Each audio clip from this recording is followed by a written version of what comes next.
போற்றி அழகு வராகி தாயே போற்றுங்க.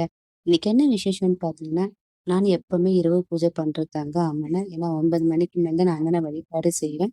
நீங்களும் இதே மாதிரி வழிபாடு செய்யுங்க. மஞ்சள், குங்குமம், அரிசி எல்லாம் வைத்து அம்மனை உங்களுடைய பூஜைக்கு வழிபாடு செய்யும்போது, வராகி தேவியை நம்ம இரவு வழிபாடு செய்யும்போது, வெல்லம் தண்ணி, மஞ்சள், குங்குமம், மஞ்சள் அரிசி இதெல்லாம் வைத்து அம்மனை வழிபாடு செய்யுங்க. மஞ்சள், குங்குமம் வைக்கணும். அம்மனை நீங்க வழிபாடு செய்ய வேண்டாம். நெய்வேத்தியம் வைக்கலைன்னா கூட பரவாயில்லை. ஒரு கிளாஸ் வெல்லம் தண்ணி வைத்து அம்மனை வழிபாடு செய்யுங்க. இரவு வழிபாடு செய்யுங்க. ரொம்பவே சக்தி வாய்ந்த வழிபாடுங்க.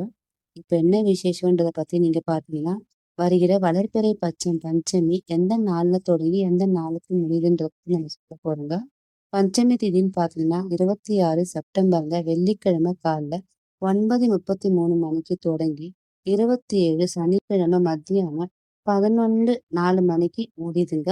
இந்த நாள்ல வராகி அம்மன் வழிபாடு செய்ய நீங்க ஒரு சின்ன விசேஷம்னு பார்த்தீங்கன்னா, சிகப்பு கலர் நிறம் ஆடை அணிவித்து செம்பருத்தி பூ, குங்குமம், சந்தனம், தீபம், தூபம் இதெல்லாம் வைத்து அம்மனுக்கு ஒரு கிளாஸ் வெல்லம் தண்ணி வைத்து போன்றதெல்லாம் நீங்க வைத்து அம்மனை நீங்க வழிபாடு செய்யலாங்க. வழிபாடு செய்யும் போது நம்பிக்கைன்றது ரொம்பவே முக்கியங்க. இந்த நாள்ல அம்மனை நம்ம அருள் உங்கள் வாழ்விலே ஆகட்டும். இந்த மாதிரி நம்ம பூஜை செய்யறதுனால உங்கள் வாழ்வில் அமைதி ஆகட்டும், செல்வம் மற்றும் முன்னேற்றம் தருங்க. நம்பிக்கையோடு மேலும் நீங்க இந்த மாதிரி வழிபாடு செய்யுங்க. மந்திரத்தை சொல்லுங்க அம்மன் கிட்ட. மந்திரம் சொல்லும் போது ஆகட்டும் நம்பிக்கையோடு பூஜை பண்ணுங்க. நீங்க இரவு பூஜை பண்ணும்போது இந்த வருகிற வளர்பிறை பஞ்சமிக்கு என்ன விசேஷம் அப்படின்றத பாத்தீங்கன்னா, ஒரு எலுமிச்சை பழத்தை வாங்கி நீங்க 2ஆ கட் பண்ணிட்டு அந்த பழத்துல சிகப்பு கலர் திரி போட்டு மஞ்சள் குங்குமம் வைத்து நீங்க அம்மனுக்கு விளக்கேற்றி அந்த விளக்கு நம்மள பார்த்த மாதிரி இருக்கக்கூடாது. வராகி தேவிய பார்த்த மாதிரி இந்த விளக்கை ஏற்றி உங்க மனதுல இருக்கிற அனைத்துங்களையும் நீங்க அம்மன் கிட்ட சொல்லிட்டு இரவு பூஜை பண்ணுங்க. இந்த மாதிரி நீங்க பழம் வைத்து இரவு பூஜை தான் பண்ணணும். ரொம்பவே சக்தி வாய்ந்தது. பண்ணும்போது ஒரு மந்திரம் நான் உங்களுக்கு சொல்றேன். அந்த மந்திரத்தை சொல்லிட்டு நீங்க பழம் வைத்து பூஜையை நீங்க தொடங்கலாம். ஓம் வாராகியே நமக. வளர்பிறை பஞ்சமி அருளால் என் குடும்பம் ஒளிரட்டும்.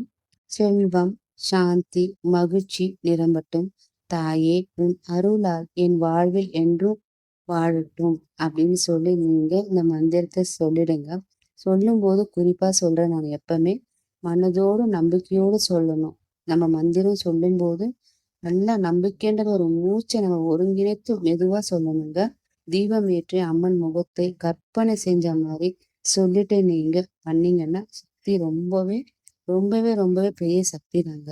இதுல என்ன சிறப்பு அப்படின்னு பாத்தீங்கன்னா, வளர்பிறை பஞ்சமி என்பது ஒரு புதிய சக்தி வளர்ச்சி, செல்வம், ஒரு மன அமைதி தரும் நாள் தாங்க. அந்த நாள்ல நீங்க இந்த மாதிரி அம்மனுக்கு நீங்க எலுமிச்சப்பழம் போட்டு தீபம் ஏற்றி அம்மனின் அருளை நீங்க 100 மடங்கு அதிகரிக்கிற அளவுக்கு உங்களுக்கு எல்லாமே நல்லது.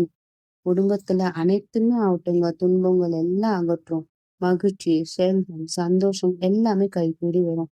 நீங்க இதை தொடர்ந்து இந்த மாதிரி நீங்க வளர்பிறை பஞ்சமி அன்னைக்கு இரவு பூஜை பண்ணும்போது இந்த மாதிரி நீங்க பூஜையை பண்ணுங்க. உங்களுக்கு எல்லாமே கைகூடி வரும். ராகி தேவினால இரவு தேவதை நம்பிக்கையோட பண்ணுங்க. அம்மனை முழு நம்பிக்கையோட நம்ம இல்லத்துக்கு அழைச்சிட்டு வந்து பூஜையை நீங்க தொடங்குங்க. இல்லத்துக்கு போயிட்டு வந்து வீட்டுல உங்க வழிபாடை நீங்க தொடங்கலாம். வராகி தேவி உங்களுக்காகட்டும் நம்ம குடும்பங்களுக்காகட்டும் எப்பவுமே பக்கத்துணையா இருப்பாங்க. ஓம் வாராகி தாயே போற்றி.